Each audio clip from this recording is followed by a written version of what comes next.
On 5 News, a boost for Brexit Britain. Nissan confirms a huge investment at its Sunderland plant, securing thousands of jobs. And official figures show economic growth since the EU referendum is higher than expected. Also on the programme, another care scandal. The family of a woman who died after failings by her carers say her death could have been prevented. Keep on hearing this from governments and everyone, you know. We will learn from this. But do people ever learn? The world's wildlife population plunges by more than half and... I felt alone, helpless. You see, I was taught that soldiers don't discuss feelings. Why the Poppy Appeal wants us to rethink remembrance. Welcome to 5 News. I'm Danny Sinha. It was a decision that for some brought dire predictions for the economy, but today has brought a huge boost to those who said Britain could survive the Brexit vote. Well, this morning, new figures show that after the referendum, the economy actually grew and faster than analysts expected. Well, today, Nissan announced it will build its latest model in the UK, guaranteeing employment for thousands of people. Our Prime Minister Theresa May called it fantastic news. So can it last? Our political editor, Andy Bell, reports. In the run-up to June the 23rd, there was much debate about what would happen to the economy. Would it boom, bust, or just sail on if Britain voted to leave? Then it happened. The British people have voted to leave the European Union, and their will must be respected. On today's evidence, the predictions of doom were overblown. After some doubts, car maker Nissan has said it will produce its new Qashqai and X-Trail models in Sunderland, guaranteeing thousands of jobs. This is fantastic news for the British economy from Nissan. This is a very important commitment of investment here in the UK. I think it shows the strength of our economy. We've been showing Nissan and others that we are committed to getting the best possible deal from the future relationship that we will be negotiating with the European Union. Nissan bosses met Theresa May earlier this month, and they say they've received support and assurances from the government.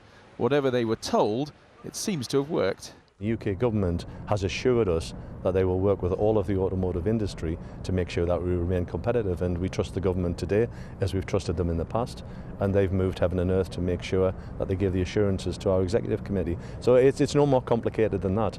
Meanwhile, today's growth figure of 0.5% is down on the previous 3-month figure of 0.7%, but it's much better than the forecast on the eve of the referendum, which predicted the economy would actually shrink by 0.1%.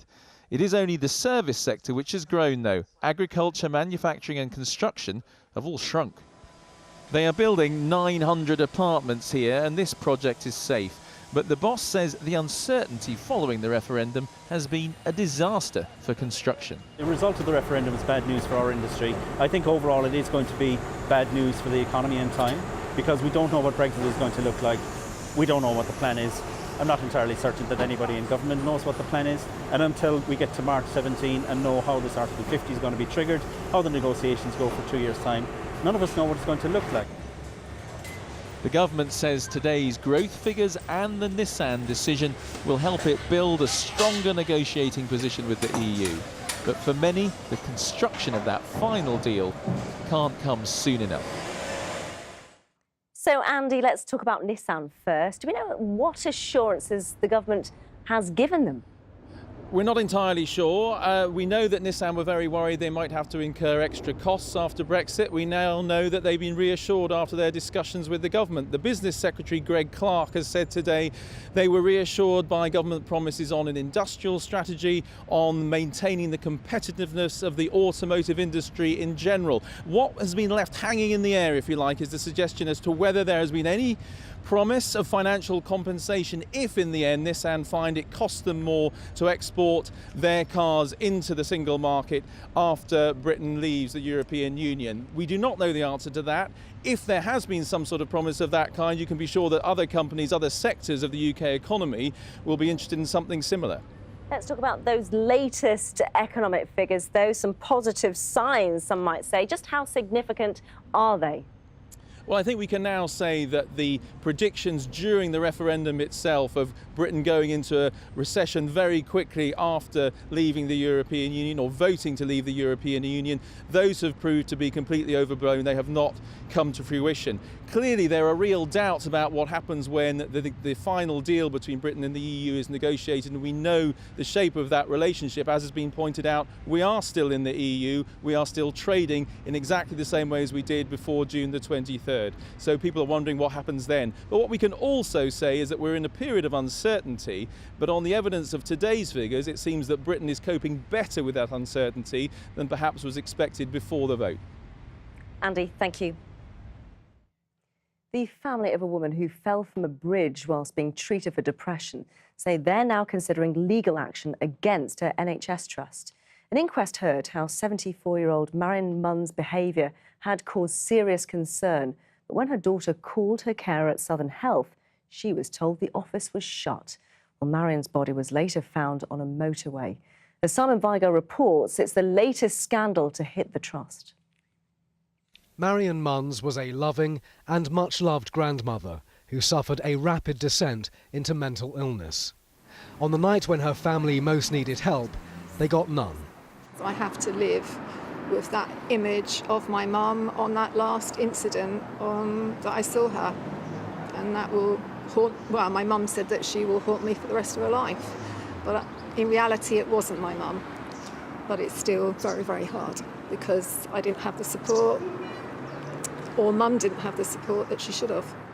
Almost a year ago, Marion Munns walked 2 miles from her home in Southampton and fell to her death on the motorway below. The coroner, Graham Short, noted the Southern Health NHS Foundation Trust has admitted a number of failings.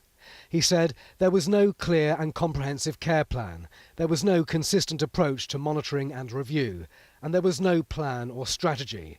The family were therefore in the dark. The inquest heard how the family's final crisis call was made at 4:15 one afternoon. Mrs. Munn's daughter was told that no doctor was available. It was almost 5 o'clock and the office was shutting. She was advised to do the best you can. It's not the first time Southern Health has been in the headlines over mental health. Cases like Connor Sparrowhawks led to the departure of the controversial chief executive, Katrina Percy.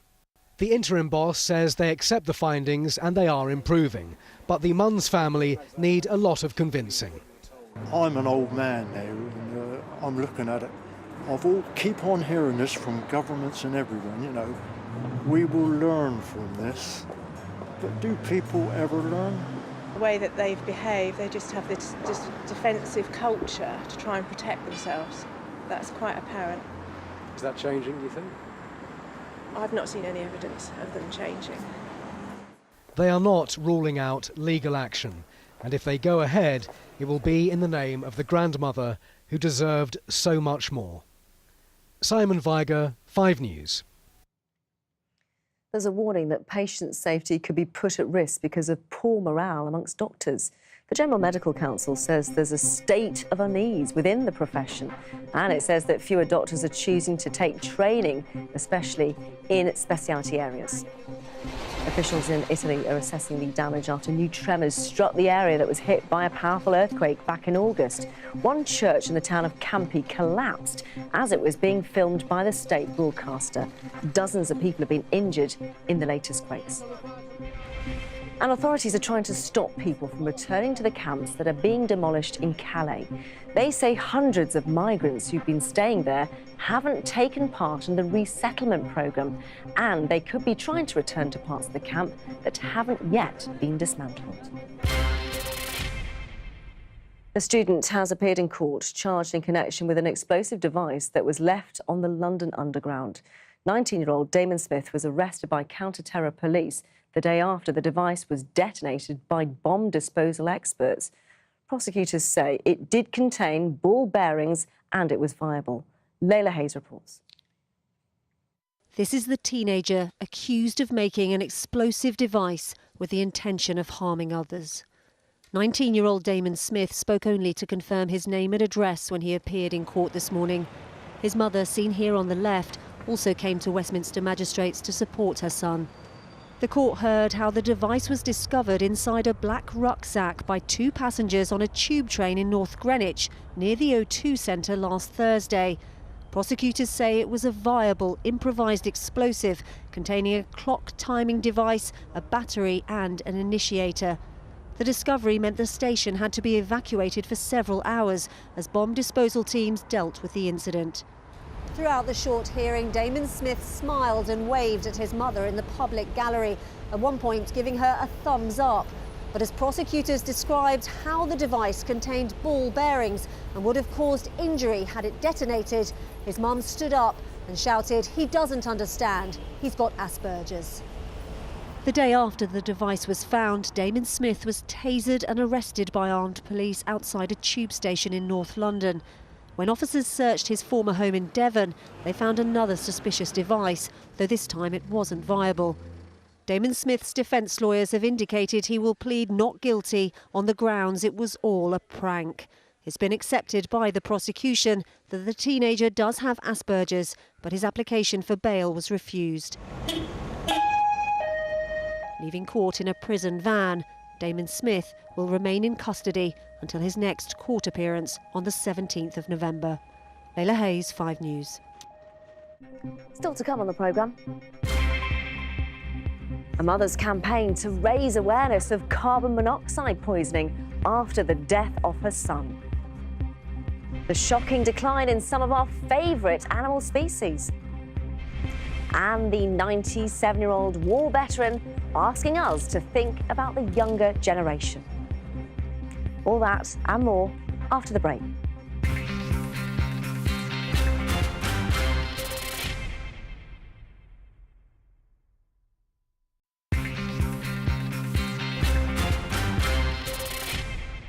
Welcome back. You're watching 5 News.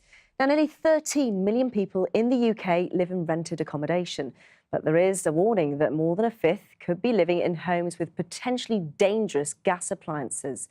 Worryingly, many landlords don't even realise it's their responsibility to get them safety checked regularly.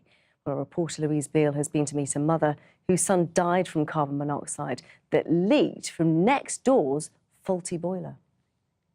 He always went everywhere with his goalie gloves and a football. It was a night like any other when Stacey Rogers lost her son Dominic 12 years ago. She put him to bed, told him she loved him and would see him in the morning. But Dominic never woke up. Normally Dominic would be vibrant coming out of his bedroom, and this in particular morning he wasn't. So I think from mother's instincts I knew something was wrong straight away. So I went into his bedroom and he was just lying there. At first I thought he was just messing about because he was a funny little joker with Dominic. So I went over and I touched him, and when I touched him, he was frozen. Dominic had been poisoned in his sleep by carbon monoxide gas leaking from a faulty boiler into their rented home from the house next door. He was only 10 years old. Now new research has found unsafe gas appliances have been found in over a fifth of privately rented homes, potentially putting over 2.5 million people at risk. Yet a fifth of people who rent their home admit they didn't know their boiler should be safety checked every year, whilst over a third of landlords admitted they didn't know they should be checking gas appliances in the houses they rent out. Experts say there's no excuse for landlords. It's their responsibility to keep gas appliances safe. Carbon monoxide alarms are also a good defence. They protect people for 24/7, providing they're well maintained and installed. But it's the second line of defence. The first line of defence has always got to be get it checked by an expert. Since her son's death, Stacey has campaigned to raise awareness of carbon monoxide poisoning and says landlords should pay attention. Landlords, they look after the properties, so why can't they look after the tenant's safety? I mean, the carbon monoxide alarms are as little as £12 now, and most of them are portable, so you can take them on holiday with you. Stacey has just rented a new home with a new carbon monoxide alarm. She knows only too well how vital they are. Louise Beale, 5 News. The world's wildlife population has plummeted by more than half since 1970 And there's a real risk many animals could soon become extinct unless urgent action is taken. That's the stark warning of a major report that blames us all for the decline, with illegal poaching, pollution and deforestation among the main reasons. Well, as Ruth Liptrot reports, charities, though, say all is not yet lost. As warnings go, this one's pretty dire. A drop in wildlife populations by 58% since 1970. It means that unless we're careful, animals like this could be part of our planet's past rather than its future. Stuart Chapman is in Laos for the World Wildlife Fund, looking at species in Southeast Asia's forests. This is a conservation crisis. An alarm bell should be ringing. If we were viewing a stock market and looking at a 58% decline in stock, investors would be calling and saying, what the hell's going on? And this is the case now with some of the world's most treasured and loved species. They're in freefall. But let's have a look at the figures in a bit more detail. There are only 400,000 African elephants left in the wild. Tigers have dwindled to just 3,900 and are thought to be extinct in South China. And thanks to poaching and civil conflict, there are only 880 mountain gorillas left, which brings us to who's responsible for this decline. Dr. Robin Freeman is from London Zoo. When we look at the threats, the causes that we find for these population declines, we find things like habitat loss and degradation, so the kind of erosion of their habitats, exploitation, things like illegal wildlife trade, pollution, climate change, all these things come together to cause these declines. So basically, it's a lot of it's our fault. It is a lot of our thought. However you feel about zoos, it makes the conservation work they're doing all the more significant. Just to give you an idea of how bad things are, more human beings have been into space than there are Asiatic lions in the wild. The good news is that thanks to conservation efforts, their numbers have doubled in the last 30 years. For while mankind is responsible for the drop in animal populations, we're also the ones with the power to do something about it. There's many things you can do. I mean, you could write to your MP and express your upsetness about this report. You could eat a bit less meat. You can live a bit more sustainably. The important thing is to think over the long term about the kind of future that we're going to give to our children rather than the things we want now. We have the science and the statistics at our fingertips. Therefore, we have a choice. Let's hope we make the right one. Ruth Liptrot, 5 News. 7 people have been arrested after fighting broke out during a game between West Ham and Chelsea last night. Fans of the two teams clashed during the EFL Cup match at the former Olympic Stadium. Coins and plastic chairs were thrown. West Ham have promised to ban any perpetrators for life, whilst the FA is also investigating. Now, it's been something of a family affair for the royals today. The Queen, along with the Duke of Edinburgh, unveiled a statue of the Queen Mother in the development created by her son, Prince Charles. Poundbury is an extension to the town of Dorchester in Dorset, and it's home to around 3,000 people. Now, in the coming days, millions of people will honour the nation's armed forces. For many people, the poppy still represents a symbol of gratitude to those who lost their lives in the 2 world wars. But this year, organisers of the appeal are keen for people not to forget the younger generations. As Minnie Stevenson reports, they've made videos to highlight the sacrifices still being made to this day. I felt alone, helpless. You see, I was taught that soldiers don't discuss feelings. A story of conflict told through the eyes of a World War II veteran. Only the words belong to a younger serving officer. A reminder that veterans are both young and old. The series of films made by the Royal British Legion asked the nation to rethink remembrance. Take former Marine Commando Pete Dunning. In May 2008, his life changed forever.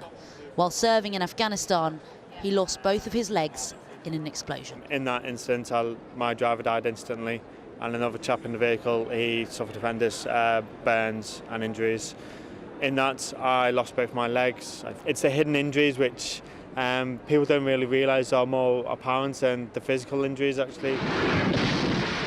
Memories of the First and Second World Wars are, researchers found, what the majority of people in Britain think when they donate and buy a poppy, with only just over a third remembering the sacrifices made by those who have served in recent conflicts. Like former RAF medic Anna Pollock. A sudden bleed on her spine meant Anna was given the news she didn't want to hear when doctors told her she would never walk again. I felt like my life was over. I felt like I'd had my wings clipped. You know, I was so energetic and I was out there, and I loved my fitness. I loved being a mum to my 3 kids. The Poppy Appeal hopes to raise £43 million this year, money which will go to supporting the lives of former soldiers who have sacrificed so much, like 97-year-old World War II veteran Garth Wright, who told me while the conflict may have been long ago, the memories never fade. The friends I lost, some things are terrible, and I had nightmares for years afterwards.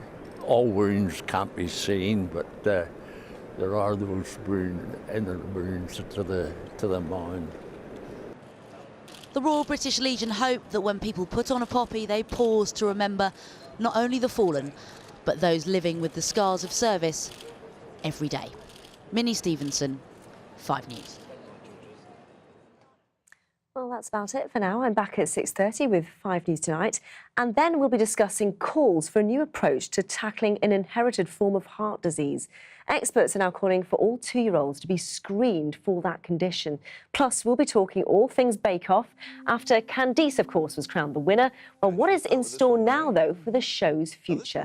I'll be asking one of the bakers if the contestants or the bakers themselves are really such good friends. We'll find out then. Just to say, Kirsty McCabe now has got the weather next, and I'll see you in an hour's time. From all of us here, thanks very much for watching. Bye-bye.